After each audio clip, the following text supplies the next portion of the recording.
After all, moon is a satellite for this planet and helplessly strung to this planet and making its rounds.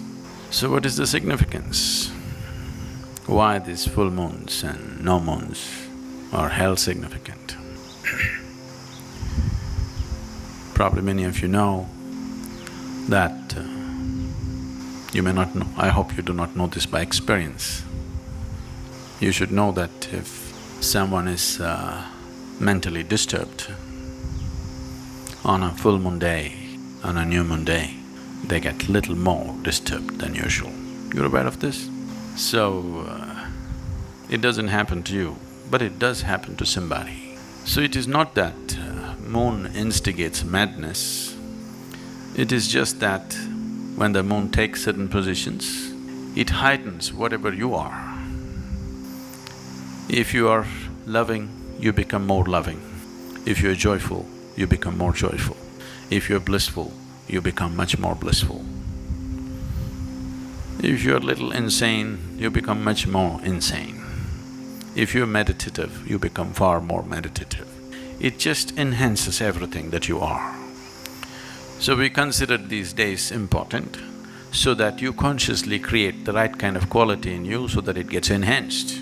Today is Paurnami, in the morning you get up and you be in a certain way, you create a certain quality in you so that by evening that quality is enhanced.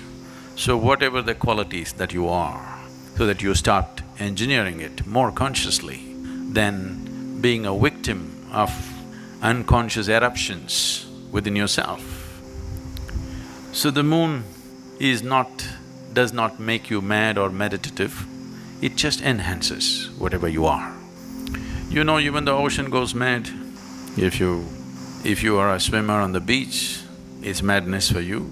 But if you are a skipper of a large vessel, it is a boon for you. But something is happening. The very ocean is trying to rise. When the very ocean is trying to rise, the situation may be conducive for you also to rise, probably, if you are willing to make use of it. And moon's influence on human life is far more than that. To do anything with yourself, to be aware where the moon is could be useful because it creates different types of qualities and energies in the system. If one is aware, he could make use of it. In English language, moon is lunar. If you take a step further, you become a lunatic. So generally, the influence of the moon is considered illogical. Anything illogical, generally in the West got labeled as madness or insanity. But here, we always saw the limitations of logic. Logic is very useful to conduct the material aspect of your life. If you want to do your business, you want to build a house, you want to do all the things in the world, you have to be logical, there is no other way to conduct it. This is the problem with us. To conduct the outside, we call the divine. To conduct the inward, we try to go at it logically. Both won't work for us.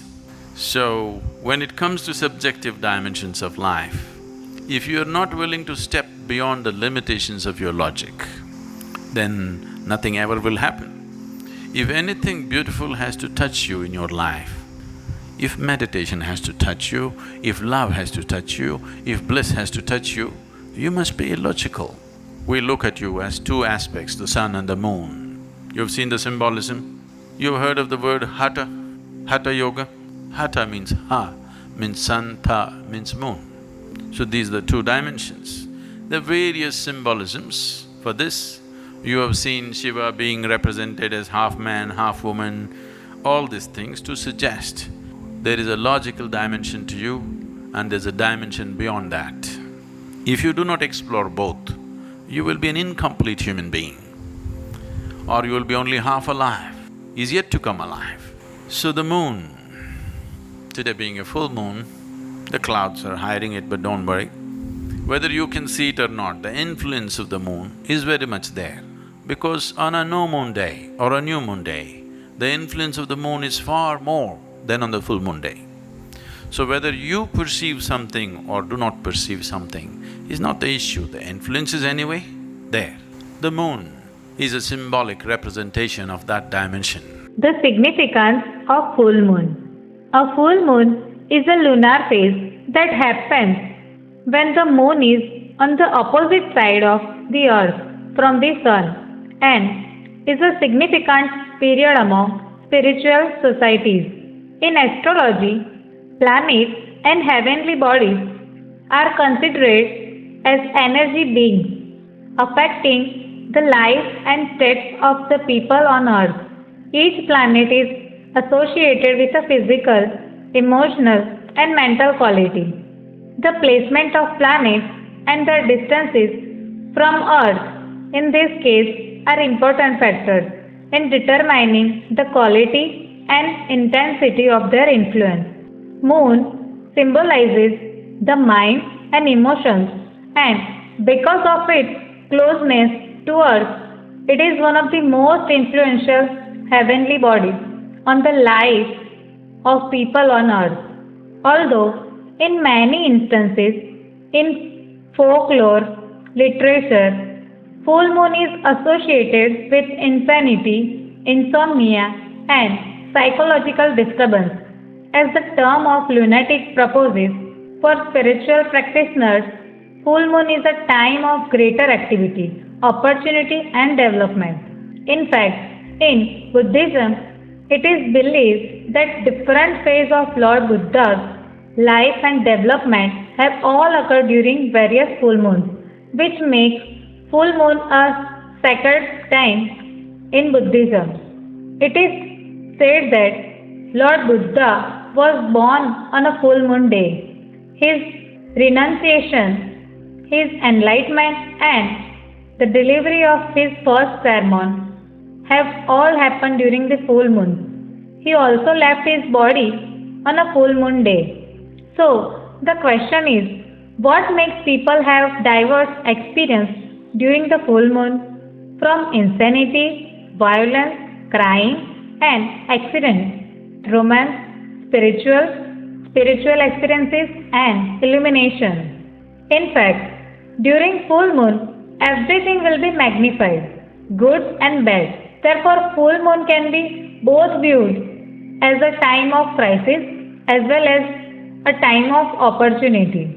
It depends on our overall state and activity during the full moon day to cultivate its positive or negative effect. Spiritual practitioners, in this case, use the magnifying effect of full moon to deepen their spiritual practice and meditation and to be of a greater help of humanity. On the exact time of the full moon, as well as 2 days before and 2 days after, the effects are maximum.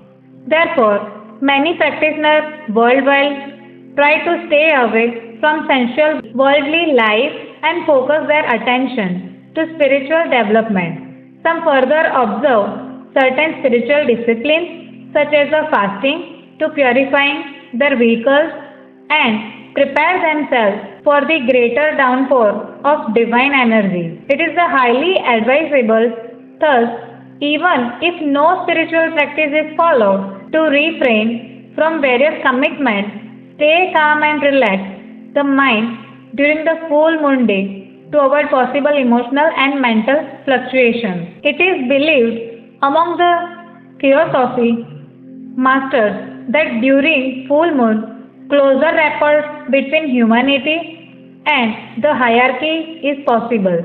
Thus, group meditations and reciting the great invocation during full moon can help in increased spiritual awareness and global consciousness. The spirit of invocation, of longing for the reaching for contact with higher beings is straightened at full moon. At each full moon, a stream of love is poured forth by all masters and initiates who have taken at least the third initiation. Therefore, full moons are important periods for pranic healers worldwide, as they gather in group to practice meditation of twin hearts for individual benefit as well as the benefit of the entire earth.